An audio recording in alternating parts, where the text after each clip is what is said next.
Good morning and welcome to the Witchcraft Talk Show. As our special guest today, we have a woman who survived the witchcraft trials. She is named Elizabeth Proctor.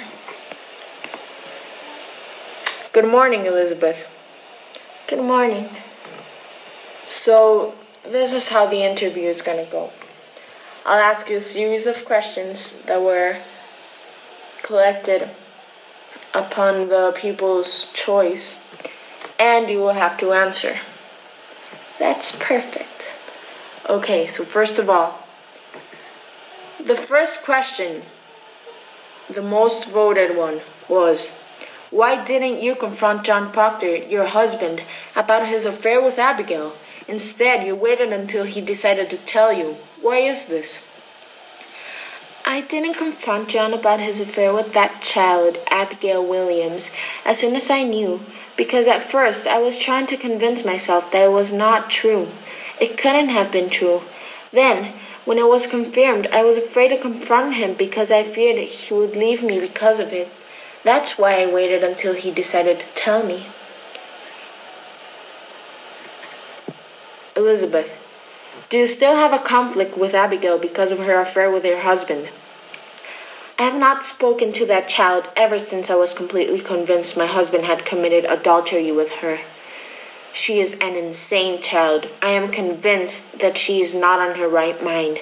Why else would she have an affair with my John? Moving on.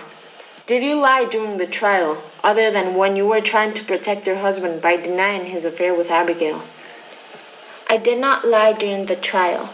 After I tried to cover up for John, I realized the seriousness of my actions and decided not to lie again. But I have to admit, I was not completely sure that I was pregnant when I stated I was. Why did you decide to protect your cheating husband during the witchcraft trial when he treated you the way he did? Why not let him just die without even trying to save his life and without putting yourself at risk by lying during the trial on court grounds? As you stated in this exact question, he was my husband. During good and bad times, I promised to be by his side, and he promised not to commit adultery, but look at how things work out. Yes, I know John made a mistake, but I still loved him at that time. One can't just put their feelings aside as if they were a switch all of a sudden. I wanted him to live so that my child could have a father and a wealthy life. Elizabeth, when you publicly declared you were pregnant, did you actually know you would get to live at least one more year?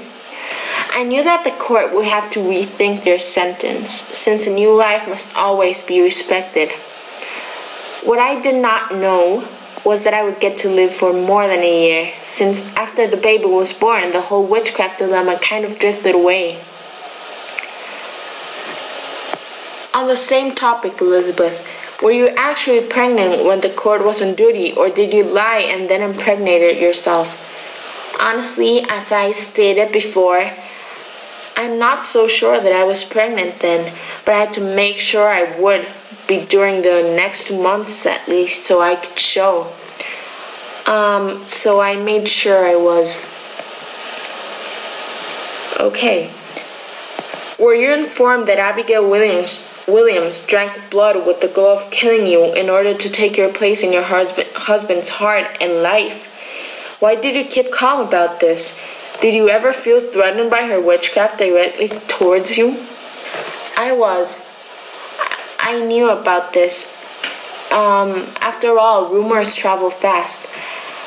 At the time, I thought it was only that, a rumor. I mean, who would want to believe that a child is committing that kind of mistakes at such a young age? And then again, who would want to believe that such Abigail Williams wants to take my place in my husband's heart and life? It's sickening. I never felt threatened because she's a child, and I decided to ignore it and just believe it was a rumor and nothing else. Elizabeth, why do you blame yourself for the affair your husband and Abigail had? This is an obvious question. Who wouldn't? Why else would your husband go ahead and have an affair with a teenager if he is satisfied with you and what you offer? It is my fault for offering so little and expecting so much back. John went to Abigail seeking what he couldn't find with me. Okay, moving on. Have you forgiven John, your husband, for the sin he committed, adultery? I forgave John before he died. I loved him and he deserved my forgiveness before he died. After all, he sinned just because he needed it. He wasn't satisfied with me, so he had to go to that Abigail girl, even when he made me feel like I was worth nothing. Before that, he made me feel golden, precious. That's why I forgave him. Since you forgave him, my next question is, have you forgiven Abigail Williams as well? I've not forgiven that child, and I never will. I never will. She's a cruel human being. Even the Lord says we must love our enemies. She will never be close to being loved by me. That Abigail Williams, better watch it, because the Lord punishes sinners, and she has sinned greatly. Why haven't you forgiven her? After all, both John Proctor, your husband, and her committed the same sin. They did not commit the same sin. John was attracted because she was seducing him. She was pulling him closer and closer to complete her objective of destroying what used to be a magnificent family, my magnificent family. She will never be forgiven. She caused John's death. Okay, Elizabeth, thank you so much. This concludes our interview. And thank you for coming.